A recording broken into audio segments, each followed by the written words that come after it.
Hello everyone. In this session, we are going to understand the concept of classes and objects. In object-oriented programming, whenever we want to create an object, we need a template that describes the characteristics, features of the object, the actions that an object can do, etc. And simply that template is called as class. So class is nothing but a template, a blueprint, which is required to create an object. And class contains two things. One is the variables that describe different parameters of the object, and second thing is the methods. So let us take an example. Let us go to Eclipse and let us create a class as cars.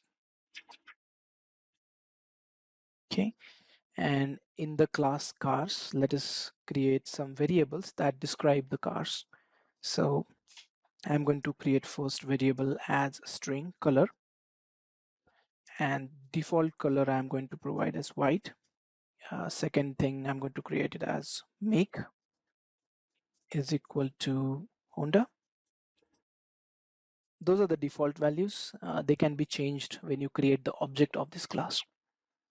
Is it necessary to provide these default values? No, you can keep them blank. Okay, it's purely optional.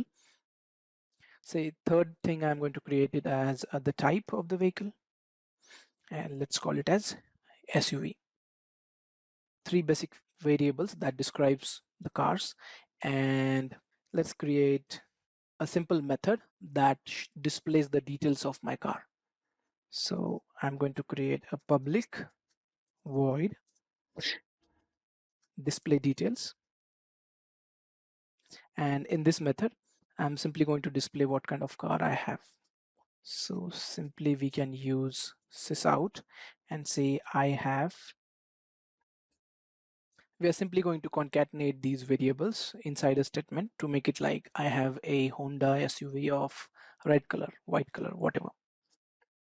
Okay, so simply three variables and a method into our first basic class.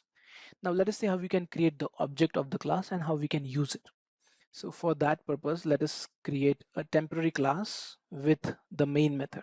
So let's call it as temp, and let's select this public static void main, and we'll understand the importance of main method in the next session. For now, just select main method and click finish.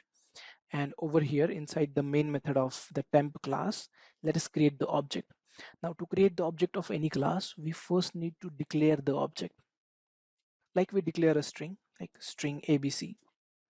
We declare a string and then we assign some values, or we can declare and we can assign some initial value at the same time, right? So similarly, we first need to declare the object with respect to the class. So we say that object of cars, say C1, is equal to new cars. Now over here, if you concentrate on this part, this new is the keyword that we use to instantiate the object of any class. Whenever we say new, it means we are instantiating a new object. We are creating a new object of the class. The name of the object is C1. And cars is simply we call the constructor of the class.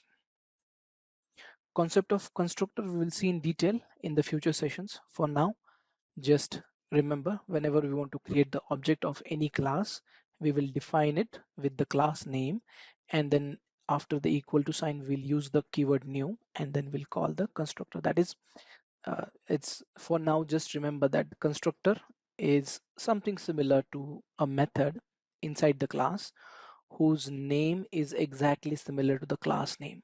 So cars and open close brackets will become the constructor of cars. Okay, so when you create the object, you can use the object and then access the variables and the methods from the class. So let us assign some values. Say color is, I don't want to use the default color, I want to change it to red. Fine. Then I want to change the make to say BMW, and I do not want to change the type. I want it SUV, so I can use the default values as well.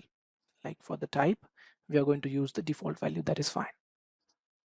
So with respect to C1, let us call the method that is display details. So what it is going to do, with respect to object C1, what are the details of my car? Now it is going to display. When I run this program, it's going to say I have a BMW SUV of red color. Can we create multiple objects? Yes, absolutely. You can create multiple objects. Say from the same template, I want to create another car. So C2 and say C2 dot color is equal to orange, and C2 dot make is Toyota, and C2 dot type is equal to sedan, and C2 dot display details. So just create another object, and it's like it's going to create the copy of the class cars, and then whatever changes you make to the copy, they will be restricted to copy itself. So any change that we are doing to the variables with respect to C2, that is not causing any changes to the C1 object. And likewise, you can create n number of objects of a class. So that's the benefit of object-oriented programming. When you run this code, this C1 and C2 will run distinctly. So I have a Toyota sedan of orange color. I don't know whether they make it, just for example. Okay, so simple concept of class and object. Create a class, add some features, add some methods, and when you want to create the object, just define the object of the class by using the name of the class, and then use the new keyword to instantiate it, and then call the constructor of the class.